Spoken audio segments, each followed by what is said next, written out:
एक समय की बात है। एक छोटा सा गांव था जिसका नाम रामपुर था। वहां हरिया नाम का एक सीधा साधा गरीब किसान रहता था। हरिया के पास केवल एक छोटा सा खेत था जिस पर वो कड़ी मेहनत करता था। उसका एक बेटा था रामू। रामू दिखने में तो साधारण था, लेकिन उसकी बुद्धि बहुत तेज थी। वो अक्सर अपने पिता को खेती के नए तरीके और जीवन की उलझनों को सुलझाने में मदद करता था। गांव का जमींदार ठाकुर भानु प्रताप बहुत ही लालची और अहंकारी व्यक्ति था। वो अक्सर गांव के मासूम किसानों को अपने कर्ज के जाल में फंसा लेता था। एक साल भारी सूखा पड़ा, जिसकी वजह से हरिया की फसल बर्बाद हो गई। घर चलाने के लिए हरिया को ठाकुर से 10,000 रुपए कर्ज लेना पड़ा। 6 महीने बीत गए। हरिया ने मेहनत करके 500 रुपए जोड़ लिए थे।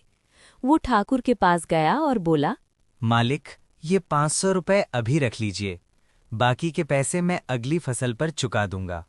अरे हरिया, तू तो बहुत ईमानदार है। ला, ये पैसे दे दे और इस कागज पर अपना अंगूठा लगा दे, ताकि मैं लिख सकूं कि तूने आधे पैसे दे दिए हैं। हरिया अनपढ़ था। उसने ठाकुर पर भरोसा करके सादे कागज पर अंगूठा लगा दिया। लेकिन ठाकुर ने उस कागज पर लिख दिया कि हरिया ने उससे 5,000 रुपए लिए हैं और वादा किया है कि अगर वो 1 महीने में पैसे नहीं चुका पाया तो अपना खेत ठाकुर के नाम कर देगा। 1 महीने बाद ठाकुर अपने लठैतों के साथ हरिया के दरवाजे पर आ धमका। क्यों बे हरिया, 1 महीना बीत गया, मेरे 5,000 रुपए निकाल वरना अपना खेत खाली कर दे। मालिक, आप क्या कह रहे हैं? मैंने तो सिर्फ 1,000 रुपए लिए थे और 500 तो वापस भी कर दिए थे। बकवास बनकर, मेरे पास तेरे अंगूठे का निशान लगा हुआ कागज है, देख इसमें क्या लिखा है। गरीब हरिया रोने लगा। उसे समझ आ गया कि वो धोखे का शिकार हो गया है। तभी रामू घर से बाहर निकला। उसने सारी बात सुनी और शांति से कागज देखा। रामू समझ गया कि ठाकुर ने बेईमानी की है। उसने अपने पिता के आंसू पोंछे और ठाकुर से बोला, ठाकुर साहब, मेरे पिता अनपढ़ हैं, शायद उन्हें गिनती में गलती हो गई होगी। अगर कागज पर अंगूठा है तो हम कानून का सम्मान करेंगे, लेकिन हमें हिसाब समझने के लिए 2 दिन का समय चाहिए।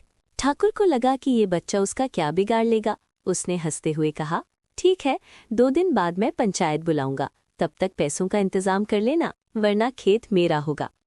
अगले 2 दिन रामू घर में नहीं बैठा। उसने चुपके से ठाकुर के मुनीम अकाउंटेंट से दोस्ती की और बातों बातों में पता लगा लिया कि ठाकुर ने ऐसे कई और किसानों को भी ठगा है।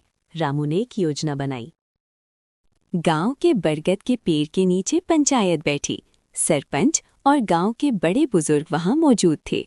सरपंच जी, देखिए ये कागज। हरिया ने 5,000 रुपए उधार लिए थे और अब मुकर रहा है।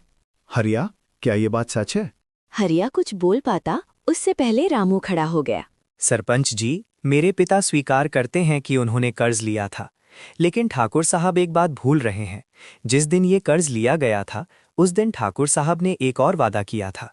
कैसा वादा? मैंने कोई वादा नहीं किया। मालिक, याद कीजिए, आपने कहा था कि अगर आप ये पैसा वसूल करेंगे तो आप इसे न्याय की तराजू पर तौल कर लेंगे। आपने ये भी कहा था कि आप हरिया को ब्याज के बदले अपने गोदाम से 1 बोरी अनाज भी देंगे, जो अभी तक नहीं मिला। झूठ, मैंने ऐसा कुछ नहीं कहा। इस कागज पर ऐसा कुछ नहीं लिखा है। वही तो मैं कह रहा हूं सरपंच जी, इस कागज पर वो नहीं लिखा जो सच में हुआ था। अगर ठाकुर साहब कह रहे हैं कि कागज ही अंतिम सत्य है, तो मैं भी एक कागज लाया हूं। रामू ने जेब से एक छोटा सा पर्चा निकाला, जो उसने मुनीम की मदद से तैयार करवाया था, जिसमें ठाकुर के पिछले कई घोटालों का कच्चा चिट्ठा था। रामू ने उसे सरपंच को नहीं दिया, बल्कि ठाकुर को दिखाया।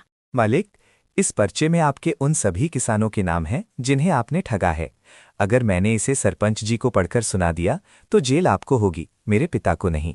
अब आप ही तय कीजिए, 500 रुपए का लालच या आपकी इज्जत। ठाकुर के माथे पर पसीना आ गया।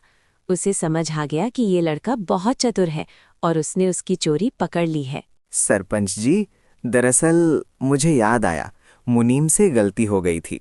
हरिया ने सिर्फ 500 रुपए ही देने हैं।